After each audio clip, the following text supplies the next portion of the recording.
Halo teman-teman, selamat datang di Adam Rosni Channel dan pastikan untuk memberi like, subscribe, dan aktifkan notifikasi agar tidak ketinggalan. Bersiaplah untuk terinspirasi dan beraksi bersama kami. Oleh umat-umat muslim sekarang ini juga ketika mereka pergi ke Mekah atau Madinah. Nih, saya kasih contoh nih. Saya kecilin ya Sob ya. Nih, mereka minum-minum kencing unta ya. Nih, bentar, saya kasih contohnya. Nih Sob, kelihatan Sob? Kelihatan ya? Oke, saya mau tanya dulu Sob, jujur Sob. Ini orang-orang muslim bukan Sob? Ya muslim itu. Oke, dia minumin kencing onta nggak ini pakai botol ini?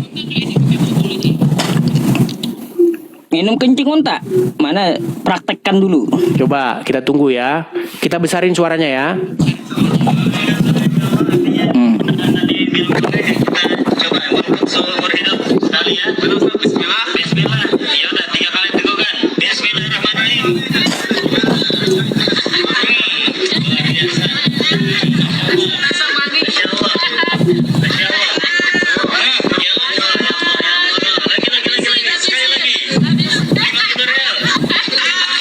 Udah? Udah? Oke, artinya Sob, Oke. saya mau bilang bahwa mereka ini minum kencing onta dan mereka ini adalah umat-umat muslim, betul? Betul? Itu adalah umat Islam. Oknum dari Islam, betul? Oknum kok banyak Sob?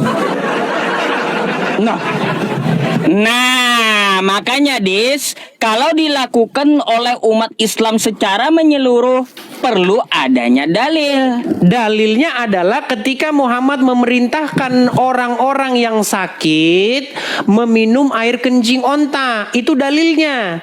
Artinya, Ada perintah ke seluruh muslim. Sob, masalahnya yang datang pada Ada waktu enggak? itu. Oke, Yang berarti bertanya, ada enggak perintah kepada seluruh muslim? Oke, ada nggak di situ Muhammad mengatakan ini non muslim tidak boleh? Oh, begitu? balik tanya. Coba aku tanya dulu, ada nggak perintah Nabi Ini yang saya sebut keseluruhan dengan muslim? Ini yang saya sebut dengan argumen ngeles. Gini Sob, begini Sob. Kalau Muhammad sendiri pernah memerintahkan kepada seorang manusia, maka perintah itu tidaklah berhubungan dengan agamanya. Perintah itu adalah berhubungan dengan kesehatan, betul? Salah. Oke, yang datang kepada mereka tidak disebutkan mereka itu muslim atau bukan muslim, betul? Iya. Mereka waktu itu sedang Jujur sakit. dong. Nah, gitu terus. Oke. Dan ketika mereka sedang sakit, Muhammad memberikan solusi. Pertanyaannya, apakah menurut Yusuf Muhammad seorang yang rasis? Kalau bukan muslim maka obatnya kencing onta, kalau muslim obatnya bukan kencing onta. Coba jawab dulu. Enggak, bukan seperti itu. Artinya Muhammad tidak memandang agamanya, betul? Tidak urusan rasis itu, enggak, bukan. Itu Maksudnya begini. hadis tentang pengobatan. Oke, pengobatan ini berlaku kepada semua orang, tidak muslim, Kristen, dan Untuk lain dia sebagainya, aja. betul?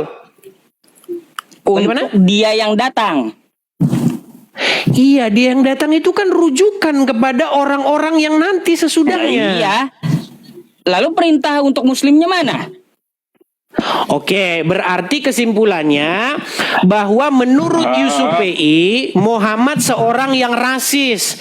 Kalau orang Bukan non-muslim, gitu. Enggak. terus kenapa Yusuf PI harus mengatakan mana yang muslim? Kesimpulannya ya Dis ya, artinya perintah minum kencing unta itu hadis yang dipakai saat itu juga, saat itu saja, dan untuk orang itu saja, untuk suku itu saja, dan juga ya perhatikan tidak diperintahkan ke seluruh muslim. Baik, saya akan tanggapi. Datangkan Baik. dalilnya samaku kalau diperintahkan, hai umat Islam. Hai Baik. umat Islam, minumlah kencing unta, kata Nabi Muhammad. Baik. Mana itu? Saya tunjukkan hadis yang sejenis ya. Ini artinya Uncu PI ini ingin menutup-nutupi bahwa atau ingin memutus bahwa oh itu nggak berlaku, itu hanya untuk orang itu saja. Baik. Saya tunjukkan sebuah hadis yang mengatakan begini. Anda pasti tahu hadis ini, Sob. Solatlah kamu sebagaimana kamu melihat saya solat. Betul? Ya betul. Sallu kama ra'aitumuni usolli, betul. Oke. Adakah di hadis itu dikatakan kepada orang-orang yang sesudah orang itu atau hanya kepada orang itu saja? Nah, itu hadis penjelasannya dari ayat Al-Quran yang mana? Hadis itu berbicara ketika Muhammad berkata kepada orang yang ada di situ dengan kata-kata solatlah kamu sebagaimana kamu melihat saya solat. Berarti menurut logika Yusuf PI, karena Muhammad hanya berkata kepada orang itu, artinya perintah solat seperti Muhammad itu hanya kepada orang itu saja, bukan kepada muslim yang lain. Des, perintah sholat itu ya Des ya bukan Nabi Muhammad yang memerintahkan, tapi Allah Subhanahu wa taala di dalam Al-Qur'an. Ya, tetapi Quran kan surah tata Al-Baqarah caranya kan ayat tidak tahu. Bentar dulu, ya makanya aku jelaskan. Perintah sholat itu ada di dalam Al-Quran. Quran surah Al-Baqarah ayat 43. Aqimis sholah wa atuz zakah warka'u ma'ar raki'in. Oke, bagaimana tata cara sholatnya? Perintahnya itu dari Allah, bukan dari Nabi Muhammad yang memerintahkan. Oke, Muhammad memerintahkan tata cara sholat kepada orang tersebut, betul? Bukan Nabi Muhammad memerintahkan. Nabi Muhammad itu sebagai contoh bagaimana dia sholat. Ya, dikatakan kepada orang tersebut yang datang itu, betul? Kalaunya Nabi Muhammad sujud, ya kami sujud. Bukan. Gini Sob, biar kita nggak melebar. Perintah itu dikatakan Muhammad hanya kepada orang yang datang itu, kepada dia itu, betul? Lah, kalaunya Allah Subhanahu wa taala ya dislah di dalam Al-Qur'an memerintahkan itu bukan untuk cuma satu.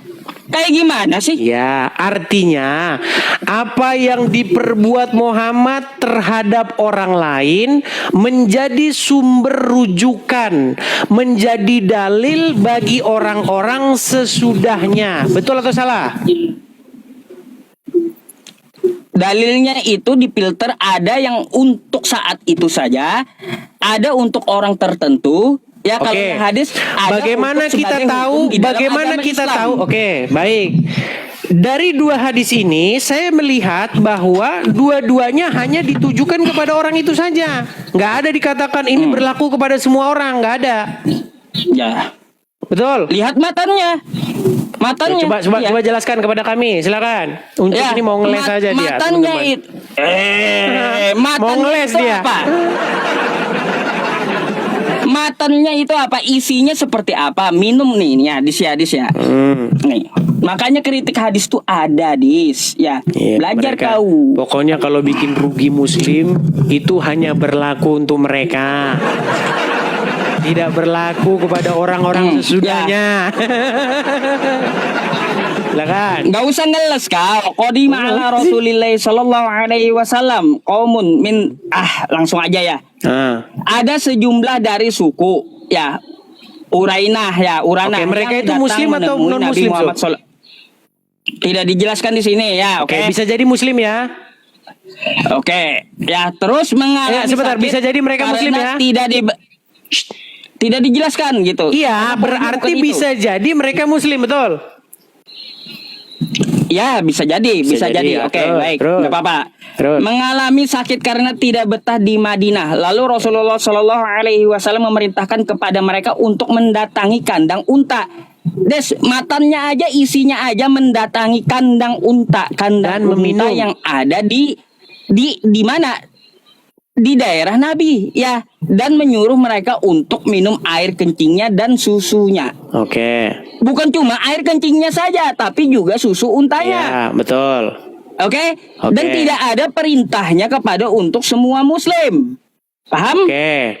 Tidak ada perintahnya kepada semua muslim. Oke. Berarti perbuatan sebentar. Berarti perbuatan Muhammad itu dilakukan Muhammad atas dasar dia ingin melecehkan kaum tersebut atau ingin dia memberikan solusi. Solusi. Artinya itu baik, betul?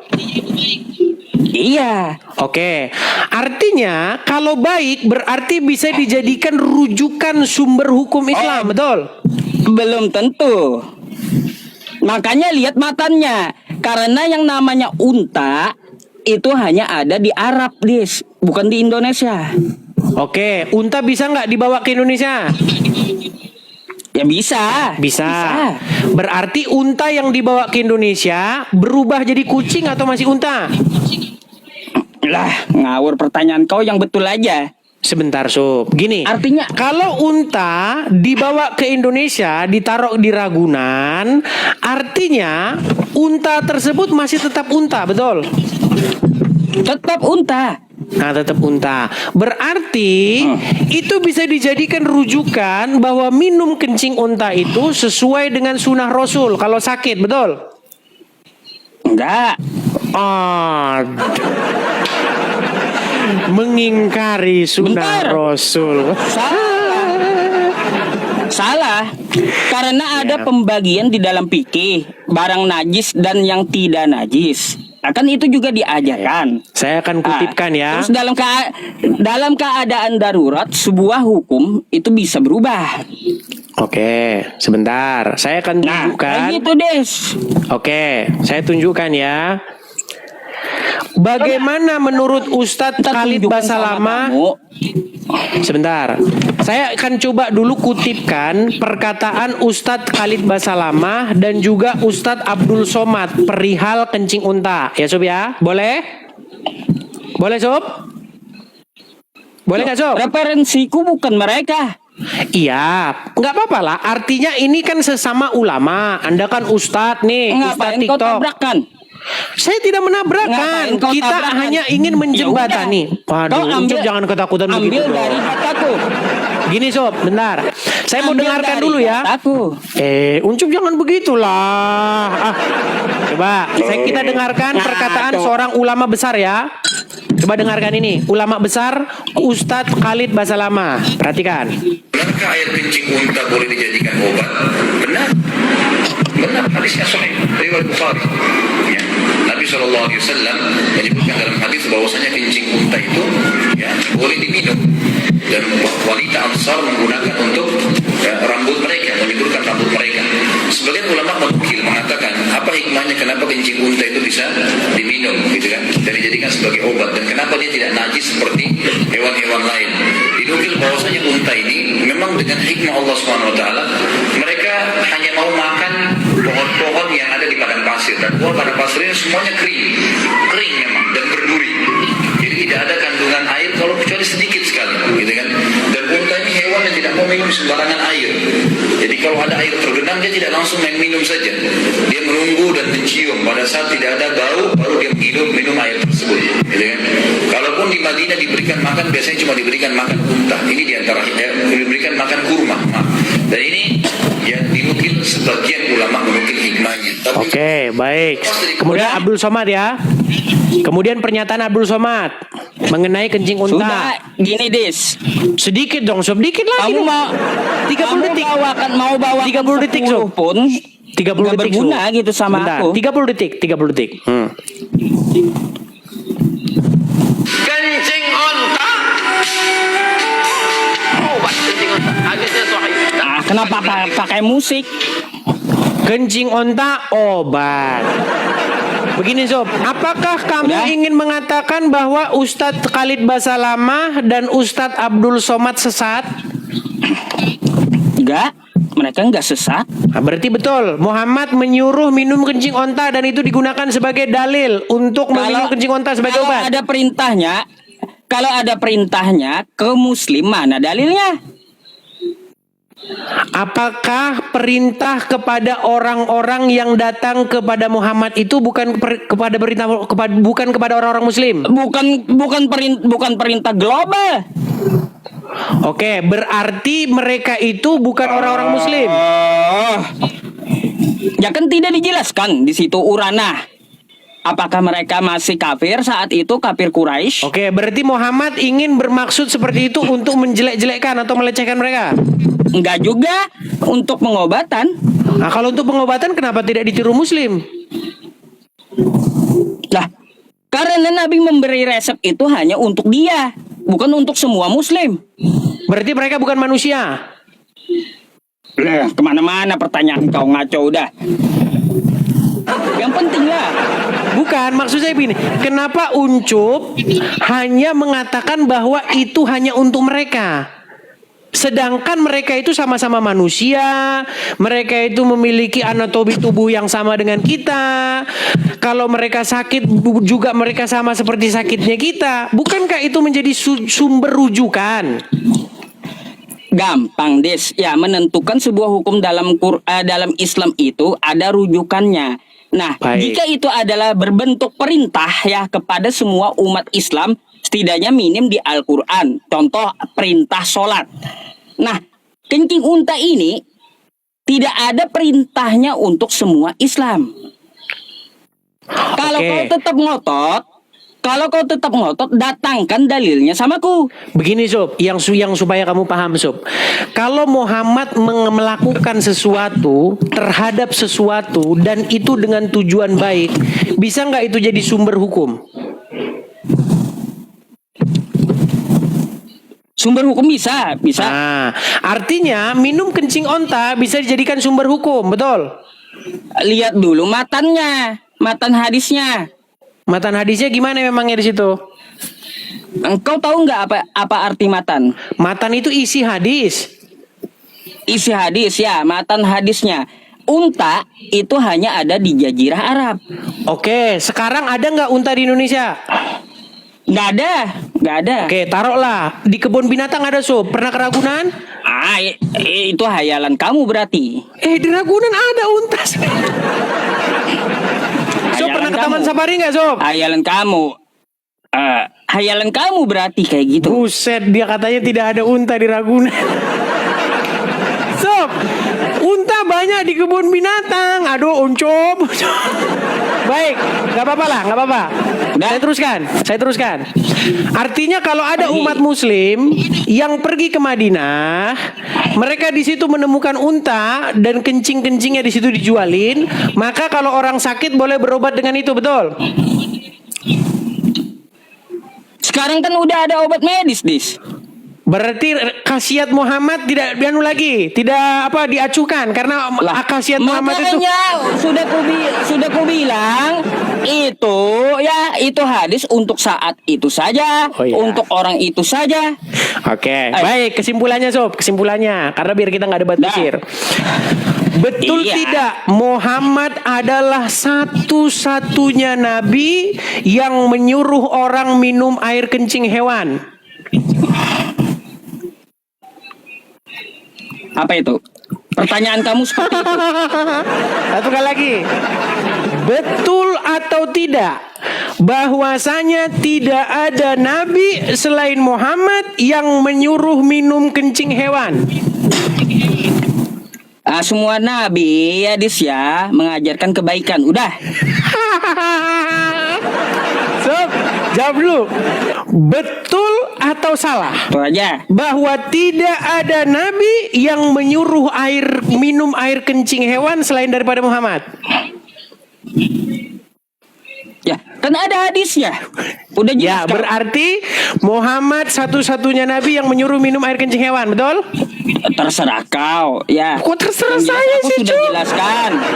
Aduh, Yang jelas ini aku teman-teman. Aku sudah jelaskan sama kamu. Ya, itu bukan perintah untuk seluruh Muslim. Kan gitu. Oke, perintah kepada orang tersebut, perintah kepada manusia ya, manusia Iya. tersebut. Oke, berarti betul ucapan saya. Tidak ada nabi yang menyuruh minum air kencing Itu. hewan selain daripada Muhammad. Framing kau. Kok framing saya sih? Jadi kesimpulannya ya teman-teman, hadis yang dipermasalahkan Edis itu adalah hadis untuk pengobatan ya. Maksud saya, betulkah hadis itu membuktikan bahwa tidak ada nabi selain daripada Muhammad yang nyuruh minum air kencing? Selain daripada Muhammad? Kan sudah ada dalilnya, ku jelasin. Berapa kali tadi udah. Oke, coba yuk. Muter-muter kau, Dis. Aku bersaksi. Syukron, Bang. Aku bersaksi Apanya? bahwa tidak ada nabi yang menyuruh minum air kencing hewan selain Muhammad. Yuk.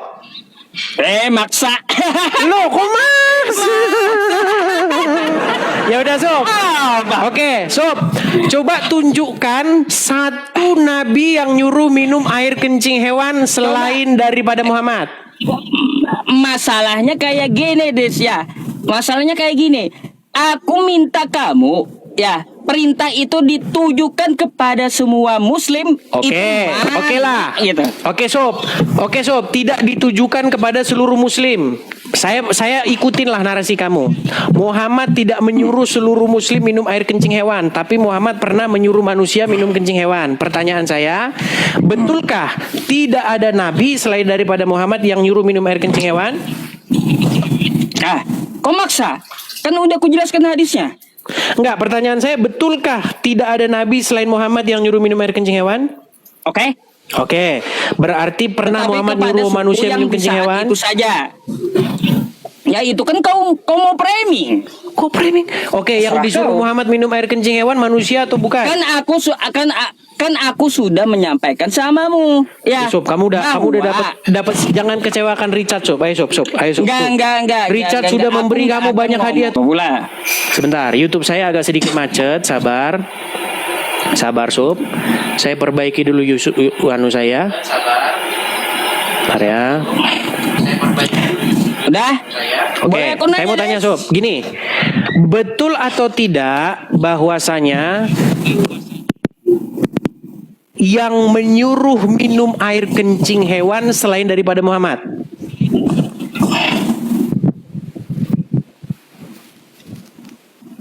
Apa? Kau bertanya seperti itu, betul atau tidak? Ya. Lah, kau udah tahu jawabannya. Kalau nabi lain ada, apakah ada? Aku nggak tahu ceritanya. Bersaksi. Lah, Aku maksa. bersaksi. Aku bersaksi. Kau maksa? Saya nggak maksa, Sob. Kamu saya suruh untuk mengakui Ya kebenaran. sudah. Aku bersaksi. Ya sudah kan, kalau aku kan sudah dalam kesimpulan itu hanya untuk orang itu saja. Obat pada saat itu saja. Oke, berarti kesimpulannya tidak ada nabi yang nyuruh minum air kencing hewan selain daripada Muhammad, betul?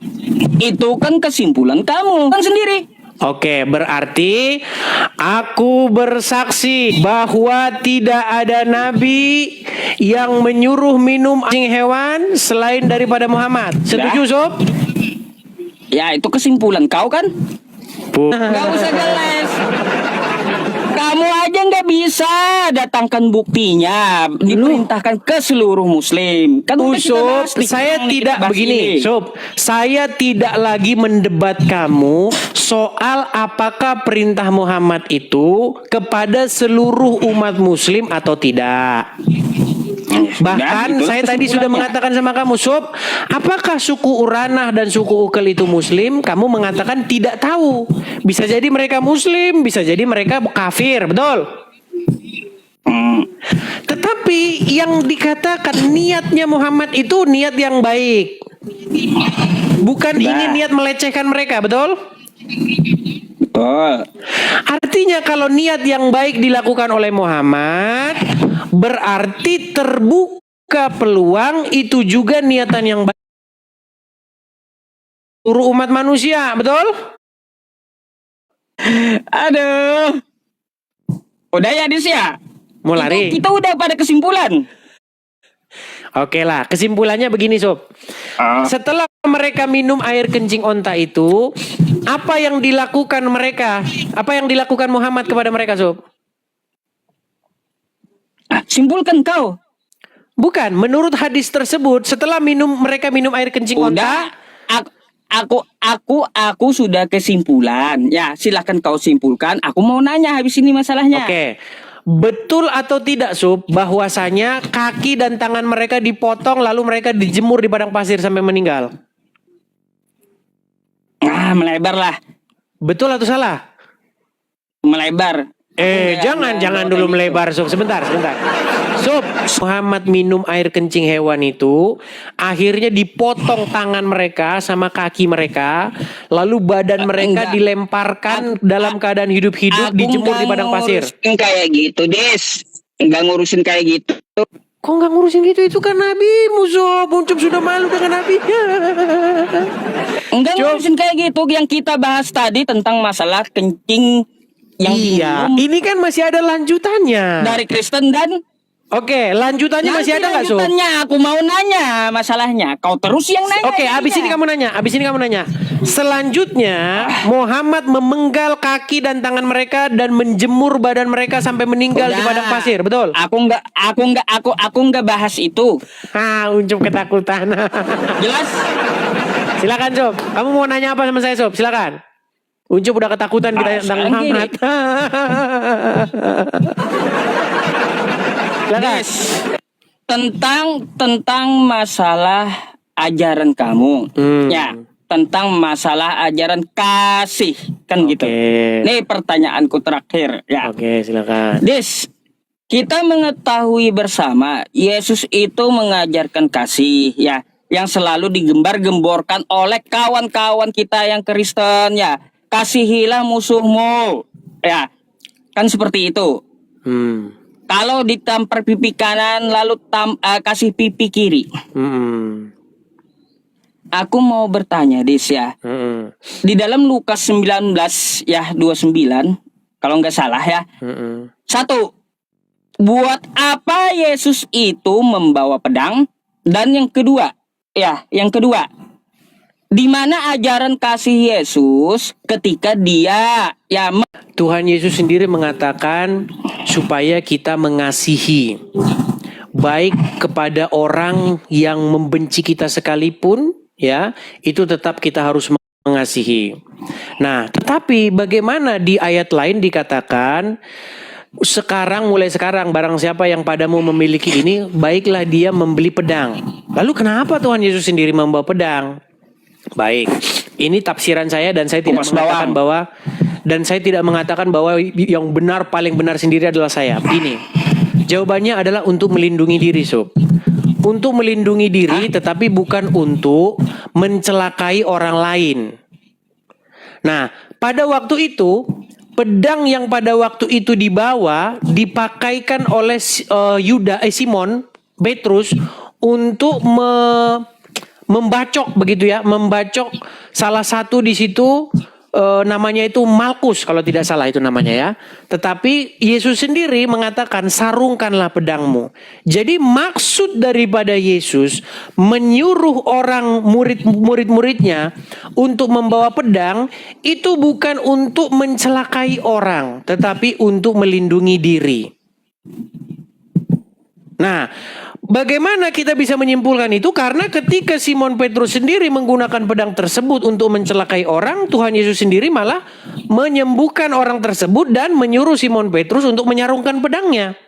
Artinya, apa yang diajarkan oleh Tuhan Yesus konsisten dengan apa yang diajarkannya dan yang dilakukannya. Artinya, membela diri itu bukan salah satu bentuk datanya di mana? Waduh, saya lagi menjawab, dianya langsung marah-marah. Ya udah. Oke, intinya begini, Sob. Artinya pembelaan diri ya itu bukan sebagai bentuk kita itu kalau mengasihi orang, kita juga ada untuk membela diri kita. Seperti itu. Tidak boleh mencelakai orang lain. Kemudian yang kedua, masalah tentang bagaimana Yesus membalikkan meja-meja atau dagangan-dagangan di bait Tuhan. Begini, Sob. Edis, Kamu bilang Yesus menyuruh mengajarkan kasih. Sementara Yesus sendiri mau ngobrak-ngabrik pasar di bait Tuhan. Kasih itu, salah satu bentuk kasih itu adalah penegakan hukum, Sob.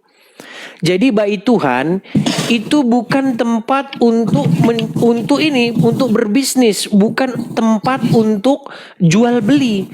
Tetapi para imam-imam dan petinggi ahli-ahli Taurat, pemuka-pemuka agama menjadikan rumah Tuhan sebagai ajang bisnis. Mereka menjadikannya sebagai sarang penyamun. Dan itulah yang dihancurkan oleh Yesus, ditunggang balikan.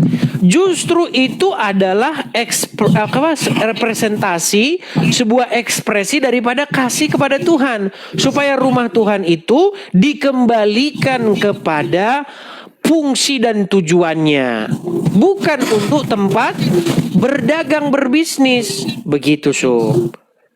Kau tanggapi ya? Silakan.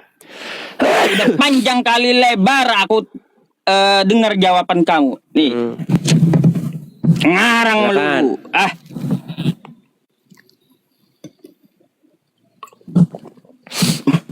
Matius 10:34. Ya.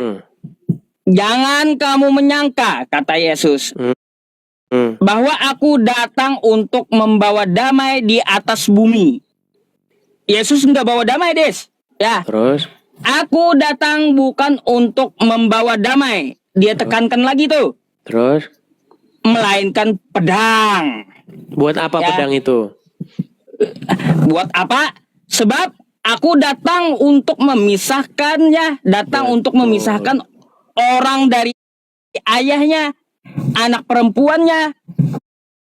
Memisahkan orang dari ayahnya, anak perempuan dari ibunya, untuk perempuan dan dari ibu mertuanya. Oh, bikin rusuh di keluarga orang rupanya, gitu. Baik. Bisa saya Dia datang jawab? gak bawa damai gitu. Ya, terus Des, satu lagi bait tentang bait. Ya, jangan alergi gitu ya, jangan alergi gitu. Jelaskanlah kepadaku tentang bait. Katanya kan ajarannya ajaran kasih, Des. Kok tiba-tiba ya kasih tendang meja orang, kasih tendang kursi orang, kasih tendang bangku orang. Di mana Gak ada di bentuk situ kasihnya? tendang, Sob. Gak ada di situ tendang. Apa dari yang jualan itu? Baik. Sudah bisa Kalau saya jawab? berbentuk kasih, Des, kalau berbentuk kasih, Des, ya ajarannya itu kayak gini, Des. Para pedagang, ya, kalian ada berapa orang? Karena aku mengajarkan kasih. Nih, ku kasih uang, ku borong semuanya dagangan kau. Itu baru kasih. Bukan tendang sana, tendang sini. Oke. Bisa saya jawab, Sob? Ada. Harus bisa membedakan pedang yang dimaksud di situ dan damai yang dimaksud di situ. Gini, Sob. Yang namanya ajaran kebenaran itu tidak akan bisa bersatu dengan yang namanya ajaran yang tidak benar. Setuju? Setuju nggak? Terus Cahaya tidak bisa bersatu dengan Nah, yang dimaksud Yesus di situ bahwa Yesus tidak datang membawa damai antara kejahatan dengan kebenaran. Memang tidak bisa. Makanya Yesus membawa tertulisnya di mana? pedang. Sebentar, Sob, saya lagi ngomong sekarang. Nah, tenangkan dirimu, Sob. Semua pertanyaanmu itu ada jawabannya. Nah, beda dengan pertanyaan saya. Nggak ada jawabannya di kamu. Baik. Jadi yang dimaksud di situ adalah pedang pemisah antara pengikut Tuhan Yesus dengan pelawan Tuhan Yesus. Jadi misalnya saya kasih contoh. Di dalam rumah tangga, kalau misalnya sang suami kepalanya adalah Yesus, tetapi istri kepalanya adalah Muhammad, memang harus ada pedang di situ. Disitulah Yesus membawa pedang supaya memisahkan. Tenang dulu. Contoh begini. Kalau suami yang memimpin suami adalah Yesus, maka suami tersebut, gini aja lah, contoh nih, suami dan istri ya, patuh taat tunduk kepada suami. Sementara kalau suaminya dia Muslim, maka yang menjadi kepalanya, yang menjadi pengaturnya adalah tambah istri, boleh ceraikan istri dan lain sebagainya, boleh memperlakukan istri semena-mena.